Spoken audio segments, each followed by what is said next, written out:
आज इस वीडियो के अंदर हम लोग बहुत इंपॉर्टेंट एक्सरसाइज करने वाले हैं, क्योंकि हम लोग 15 बहुत ही इंपॉर्टेंट क्वेश्चंस पढ़ने वाले हैं। देखो, ये चीज हाईली एंटिसिपेटेड है कि इनमें से कोई भी क्वेश्चन आ सकता है तुम्हें इन क्लैट 2026। तो मैं तुम्हें हाईली रिकमेंड करूंगा एंड तक फॉलो करो, सारी चीजों के नोट्स लेना। एडिशनली अगर तुम्हें ये क्वेश्चंस चाहिए तो टेलीग्राम पे जाके डाउनलोड कर सकते हो डायरेक्टली, नॉट अ प्रॉब्लम। और टेलीग्राम ज्वाइन भी कर लो, टेलीग्राम ज्वाइन करना तुम्हें शायद बहुत ज्यादा काम आएगा।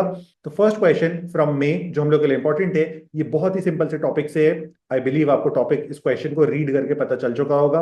मैं चाहूंगा कि आप कमेंट में सारे के सारे आंसर्स डालो, या फिर आप इन 15 क्वेश्चंस के मार्क्स डालो कि आपके कितने मार्क्स आ रहे हैं आउट ऑफ दीज 15 क्वेश्चंस। 15 में से आपके 12 आ सकते हैं, 13 आ सकते हैं, 15 आ सकते हैं। आप जाके लिखो, बहुत मजा आएगी। अपन चेक करते हैं किसके कितने मार्क्स आ रहे हैं। फर्स्ट क्वेश्चन बोल रहा है, on 14th May 2025 justice B R Gavai took oath as the 52nd chief justice of India. whom did he succeed? अब देखो, यहां पे हमको क्लियरली बता दिया गया है कि 52nd chief justice of India जो हैं वो है जस्टिस बी आर गवाई। यही न्यूज हम लोग शायद पढ़ भी रहे थे। अब इसके बाद फर्दर हमसे क्वेश्चन पूछा है कि उन्होंने किस पर्सन को सक्सीड किया है, यानी कि उनके पहले उनका प्रेडेसेसर कौन है। वर्ड याद रखना, प्रेडेसेसर। प्रेडेसेसर का मतलब होता है इस पर्सन के पहले कौन था, सक्सेसर का मतलब होता है इस पर्सन के आगे कौन था। सक्सेसर इज बी आर गवाई, प्रेडेसेसर इज, क्वेश्चन पूछा गया है प्रेडेसेसर का यहाँ पे मतलब है 51st chief justice of India कौन है। मैं आपको दो नाम बता देता हूं, आपको दोनों नाम याद रखने चाहिए। इंडिया के 50th चीफ जस्टिस जो थे उनका नाम था जस्टिस डीवाईसी। डीवाईसी का फुल फॉर्म होता है justice D Y Chandrachud. India के 51st चीफ जस्टिस जो थे, इनका नाम है जस्टिस संजीव खन्ना। बहुत ही इंटरेस्टिंग सा एक इंसिडेंट बताता हूं। ये दोनों पर्सन्स जो थे, ये दोनों बैचमेट्स थे इन दिल्ली यूनिवर्सिटी। इन दोनों ही पर्सन्स ने, यानी कि इंडिया के 50th चीफ जस्टिस थे, इन 51st चीफ जस्टिस ने दिल्ली यूनिवर्सिटी से पढ़ाई की है। शायद आपको पता होगा, दिल्ली यूनिवर्सिटी ने अपने 5 इयर्स लॉ कोर्स को लॉन्च कर दिया है। अब जब वो 3 इयर्स लॉ कोर्स चलता था दिल्ली यूनिवर्सिटी में, उस वक्त पे ये दोनों स्टूडेंट्स थे इन द सेम बैच। काफी इंटरेस्टिंग सी बात है। आप सोचो कितना मजा आएगा कि मैं और मेरा जो बेस्ट फ्रेंड है, हम दोनों चीफ जस्टिस बन जाए इंडिया के, एक के बाद एक। तो इसका करेक्ट आंसर हम लोग के लिए निकल के आता है option B, which is justice Sanjiv Khanna.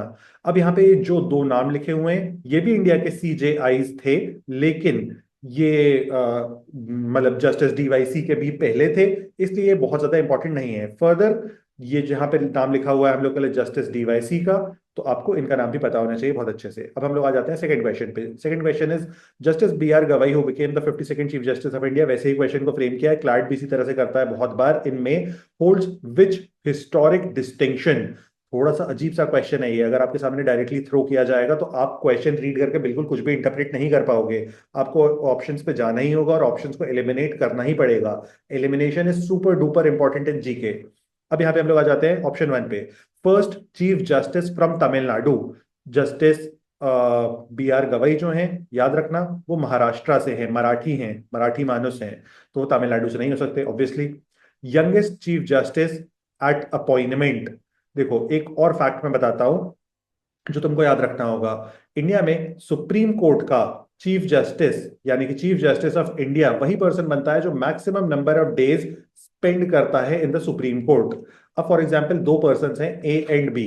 ए जो थे, ये मान लो 50 डेज से सुप्रीम कोर्ट के जज हैं, इनकी एज है 62। बी जो है, बी 20 डेज से सुप्रीम कोर्ट के जज हैं और इनकी एज है 64। चीफ जस्टिस कौन होगा? चीफ जस्टिस ए होंगे।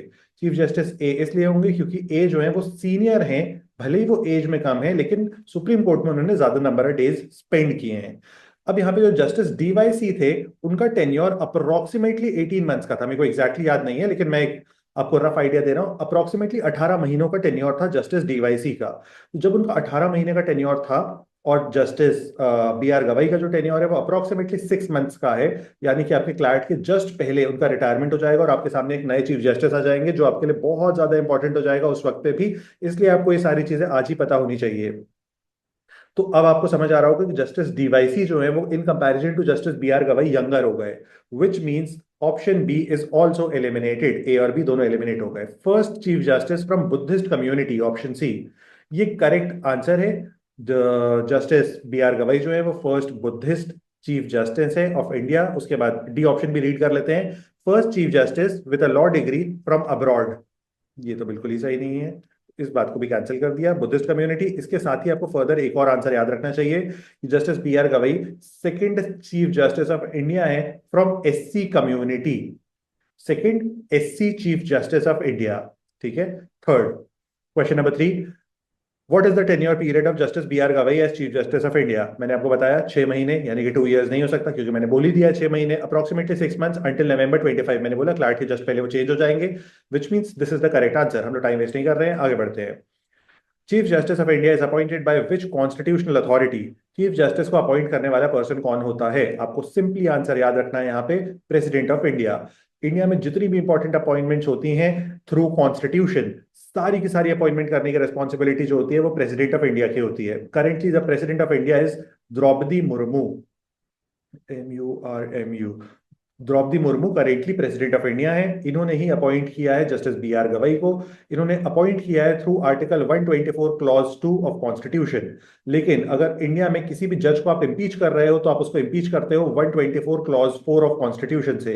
तो आपको दोनों क्लॉजेस को याद रखना है, this is for appointment and this is for removal. दोनों ही एक्सट्रीमली एक्सट्रीमली इंपॉर्टेंट है। Question number 5, the age of retirement of chief justice of India. तो एज ऑफ रिटायरमेंट सबसे पहला ऑप्शन है 62। 62 एज ऑफ रिटायरमेंट होती है फॉर हाई कोर्ट, यानी कि कोई भी पर्सन अगर हाई कोर्ट का जज है, मान लो आप या मैं कल को हाई कोर्ट के जज बन जाते हैं, तो हम लोग जैसे 62 ईयर्स के होंगे हमको तुरंत रिटायरमेंट मिल जाएगा ऑटोमेटिकली। अब उसके बाद correct answer is 65 years.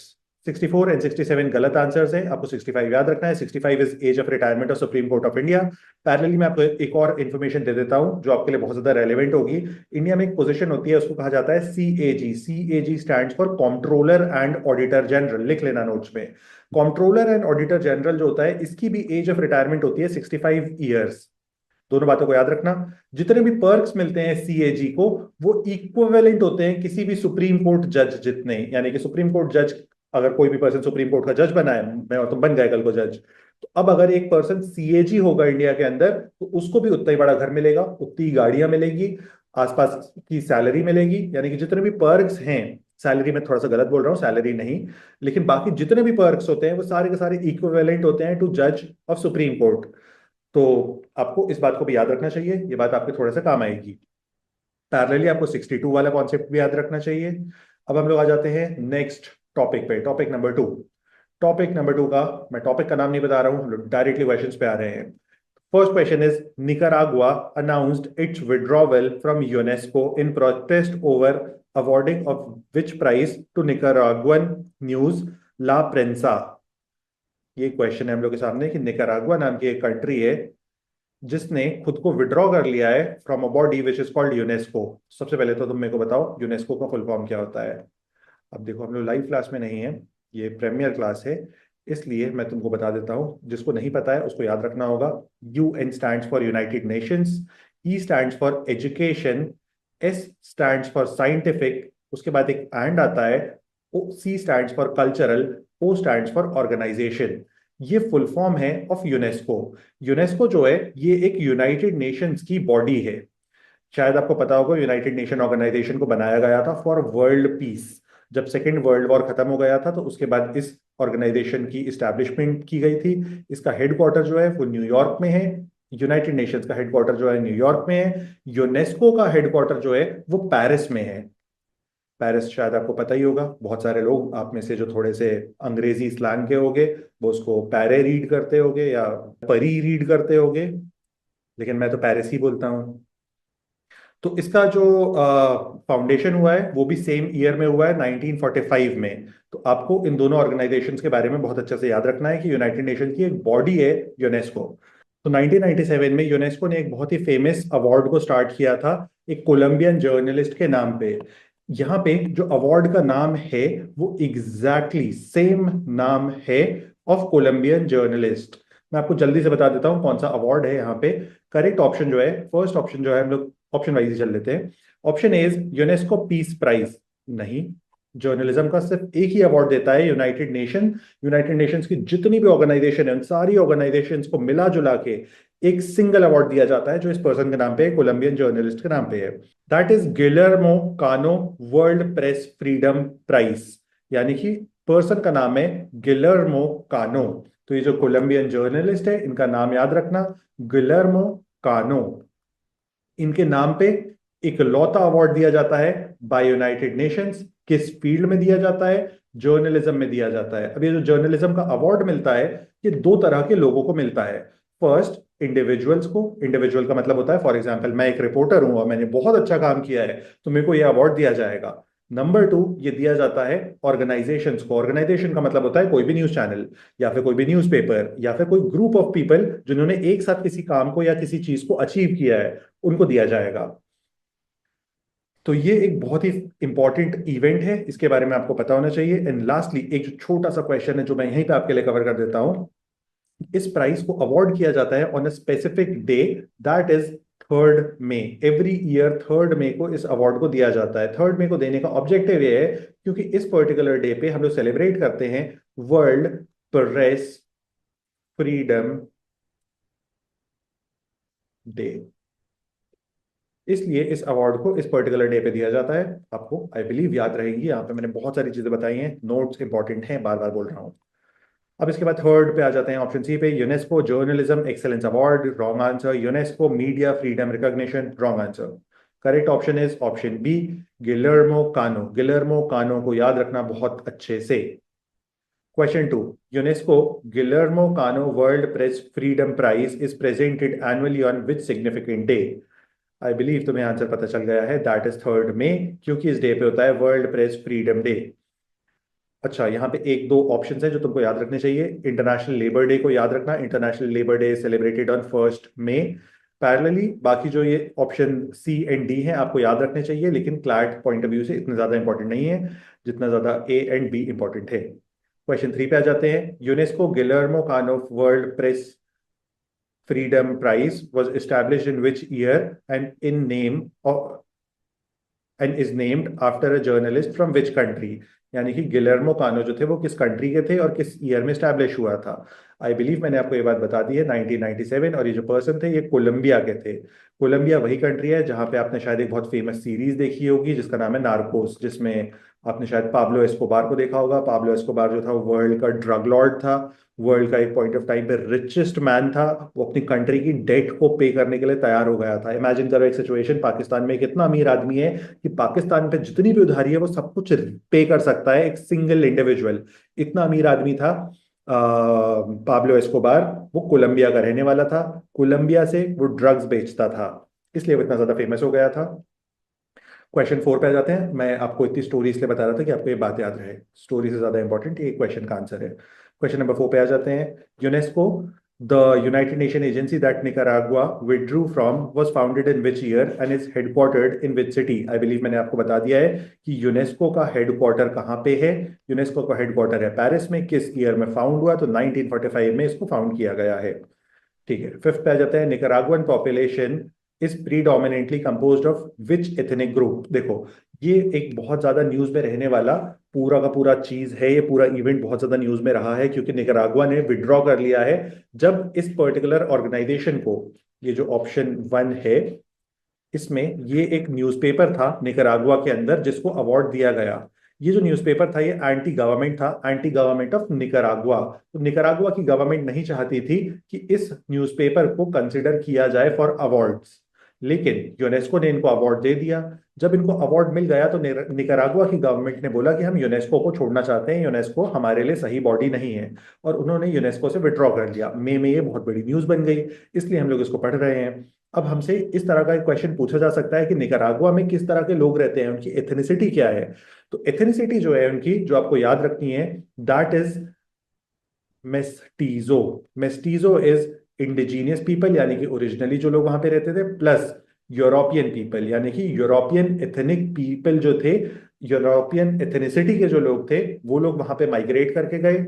Originally हुआ क्या था मैं क्विकली बता देता हूं आपको, शायद और अच्छे से समझ जाएगा। निकारागुआ बिल्कुल इंडिया की तरह दो यूरोप की कंट्रीज की कॉलोनी थी। Number one Spain, and number two जो हमारे देश में भी आया था रूल करने, ब्रिटेन। ये दोनों मिलके रूल करते थे निकारागुआ के ऊपर। अब तुमको शायद पता ही होगा कि ये लोग जब किसी भी देश को छोड़ के जाते हैं तो कुछ लोग अपने छोड़ के वहां पे चले जाते हैं। इंडिया में ये चीज बहुत ज्यादा डिफिकल्ट थी, लेकिन बहुत सारी वेस्टर्न कंट्रीज में ये चीज हुई कि इनके एथनिक पीपल वहां पे छूट गए, इनकी एथनिसिटी को फॉलो करने वाले लोग वहां पे छूट गए। तो इसलिए यूरोपियन एंसेस्ट्री के लोग हैं नंबर वन। कैसे हुए? इन दोनों कंट्रीज के थ्रू हुए। आपको दोनों कंट्रीज को याद रखना है क्योंकि ये चीज न्यूज में थी। Plus indigenous people. Indigenous people का मतलब होता है जो लोग वहां पे ऑलरेडी थे, जो वहां पे फर्स्ट टाइम आए थे, जो वहां पे ऑलरेडी रह रहे थे, वो लोग। तो ये हो गया हमारा सेकंड टॉपिक। इसके हमने 5 क्वेश्चंस कर लिए। अब हम लोग आ जाते हैं थर्ड टॉपिक के ऊपर। थर्ड टॉपिक जो है बहुत इजी सा है, बहुत ही इंटरेस्टिंग सा है, आपको बहुत अच्छे से पता होना चाहिए। थर्ड टॉपिक का फर्स्ट क्वेश्चन है। फिर से मैं बता नहीं रहा हूँ टॉपिक, आपको गेस करना है topic. The 26th edition of Asian athletics championship 2025 was conducted in which city and country? Recently Asian athletics championship को कंडक्ट किया गया है और इसका जो कंडक्शन हुआ है वो उसका 26th एडिशन था। एशियन एथलेटिक्स चैंपियनशिप को, याद रखना इस बात को, एवरी 2 years कंडक्ट किया जाता है। हर 2 साल पे एक बार कंडक्ट किया जाता है इस इवेंट को। एशिया का ये one of the most prominent athletics event होता है। इस बार इसके अंदर 43 कंट्रीज ने पार्टिसिपेट किया था।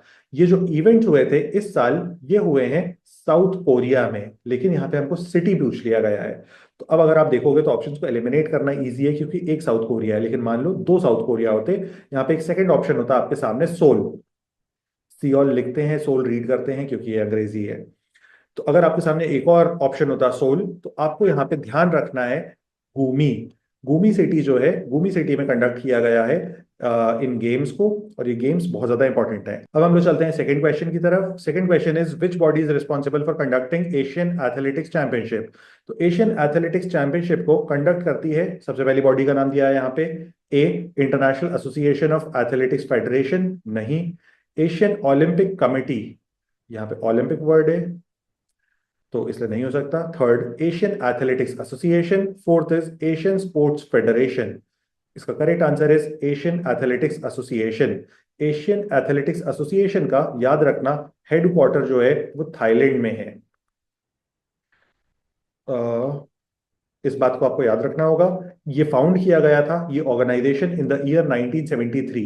और जो फर्स्ट एशियन एथलेटिक्स चैंपियनशिप हुई है वो भी 1973 में ही हुई है। एक सिटी है उसका नाम है मरीकीना। मरीकीना फिलीपींस में है। फिलीपींस में फर्स्ट एशियन एथलेटिक्स चैंपियनशिप को कंडक्ट किया गया है। इसका हेडक्वार्टर कहाँ है? थाईलैंड में है। Third question, which country won maximum number of medals in Asian athletics Championship? देखो, एशिया में जो दो मेन पावर्स हैं, first is China and second is India. हर चीज में ये दोनों नंबर 1 और नंबर 2 होते हैं। जापान इकोनॉमिकली बहुत स्ट्रांगर है, हिस्टोरिकली बहुत स्ट्रांगर था, लेकिन आज के डेट पे उतना स्ट्रांगर नहीं है। इसलिए जो सबसे बड़ा विनर होगा आज के डेट पे, दैट इज चाइना। सबसे बिगेस्ट कंट्री है, मोस्ट पावरफुल कंट्री है of Asia. Fourth question, which city and country is going to host next edition of Asian Athletics Championship? Next edition कौन सा कंट्री एंड सिटी होस्ट करेगा? तो 27th addition होगा next addition. 27th addition होने वाला है 2027 में। 2027 का एडिशन होस्ट करेगा शियामिन। शियामिन इज इन चाइना। याद रखना इस बात को भी, ये भी इंपॉर्टेंट है। Last question, when was the first Asian athletics championship conducted? मैंने शायद आपको बता दिया, 73 में सिटी का नाम था मरीकीना। मरीकीना फिलीपींस में फर्स्ट इवेंट को कंडक्ट किया गया था। हालांकि इस टॉपिक पे मैंने पूरी एक सेशन ली है, अब जाके उसको भी देख सकते हो, आपके बहुत ज्यादा काम आएगी। नेक्स्ट 3 टॉपिक्स के क्वेश्चंस के लिए हम लोग जल्दी ही मिलते हैं। सब्सक्राइब कर लेना, और अगर तुम्हें पसंद आया तो लाइक कर देना, और तुम्हारे कितने मार्क्स आ रहे हैं ये भी लिख देना। Bye, tata, see you.